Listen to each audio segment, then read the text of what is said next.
Day of the Shadow. Prologue. You woke up somewhere other than home. There was none of the usual street noise, no phone notifications, no light streaming in from a window.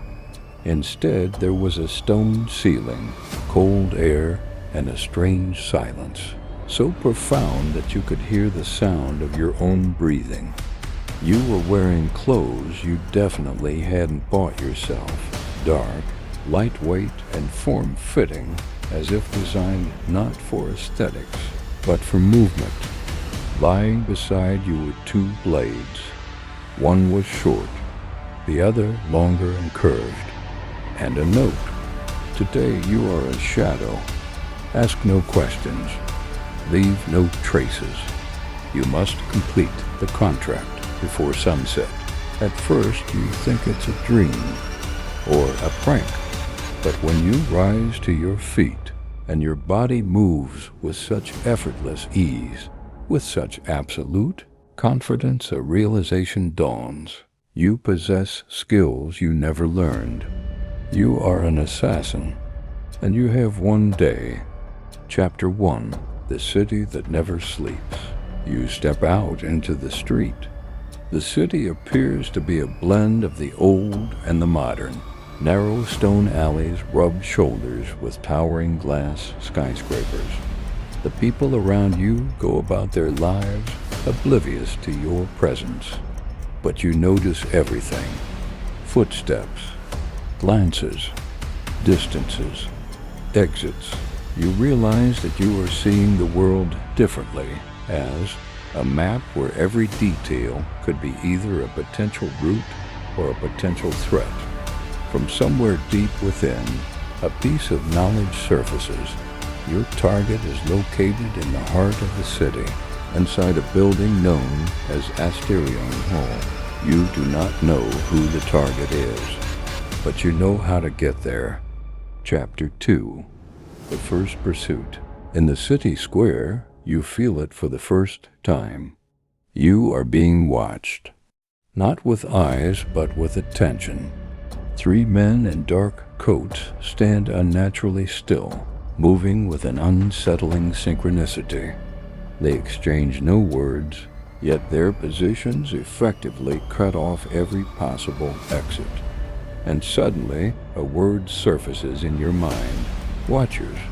You don't think your body acts on its own. A step aside, the crowd, a turn, and you vanish amidst the people. But they are following you. The chase begins.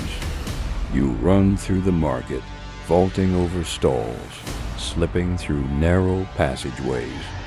And the strangest thing is you feel no panic, only a cold clarity. As you dash into an alley, your body instinctively finds a foothold, a ladder, a pipe, a ledge, and you find yourself on a rooftop. From above, the city looks different, sharper, more structured, and you realize this is not merely an escape. It is a training. Chapter 3.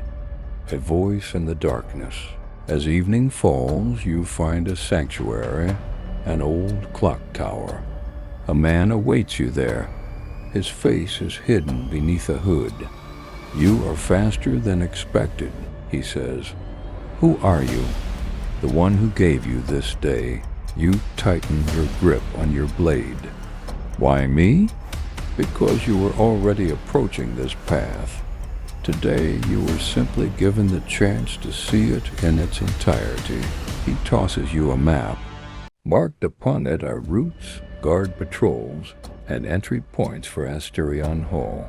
Your target is inside, but you are not the only assassin tonight. There are others. He remains silent, and that is the answer. Chapter 4. The Second Shadow. At night, the city transforms. The light grows harsher, the shadows deeper.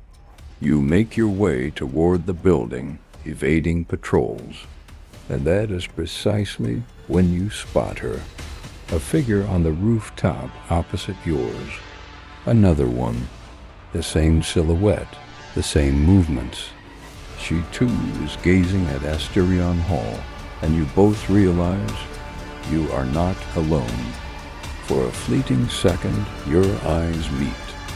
Then she vanishes, and for the first time you feel a flicker of uncertainty. Is this a hunter, or someone just like you? Chapter 5. Inside the System. Getting inside turns out to be all too easy. Too easy, as if they were expecting you.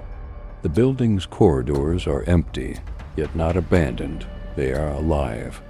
Surveillance cameras switch off mere seconds before you pass. Doors slide open with uncanny timing. And then you realize you are being led. You are not the hunter. You are part of the script.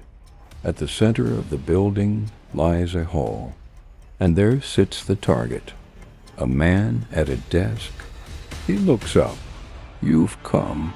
Who are you? He smiles. The one you are meant to kill. But there is no fear in his voice, only weariness. Or to save. Chapter 6. The Assassin's Truth. He begins to explain. You are not the first one-day assassin. This is a system, an experiment, a test. Every person who has ever found their way here has had to make a choice, kill the target or alter their fate. And no one has ever returned the same. Do you think you are free within this day? He asks. But you are already inside the game, and in that moment you feel it once again, the second shadow. It is already inside the building, and it is coming for you. Chapter 7. The Choice. The doors burst inward. She enters the hall, the other assassin. But her blade is not aimed at the target. It is aimed at you. You've been listening too long, she says. It's a trap. Now you stand between two people. One is the target. The other is the target's killer. And you realize everyone has their own truth. Your mind screams at you to choose a side, but your body already knows the answer. Chapter 8. The Shadow Fight. The clash lasts for seconds and for an eternity, all at once. You move faster than thought itself. Strikes, blocks, leaps across tables, walls, and glass. But this isn't just a fight, it's a test. Between blows, she speaks. If you kill him, the system continues. If you spare him, you will be erased. You reply, and what if I destroy the system? For a second she freezes, and that is enough. You do not finish her off. You turn toward your target. Chapter 9. The Final Choice. The man at the desk offers no resistance. He simply watches. Well, your hand rests on the blade. One strike and the day will end. But you remember it all. The running across rooftops, the shadow in the alley, the cold clarity, the strange freedom. And you realize this isn't about killing. It's about control. You lower your weapon. Chapter 10. Glitch. The system did not anticipate this choice. The lights go out.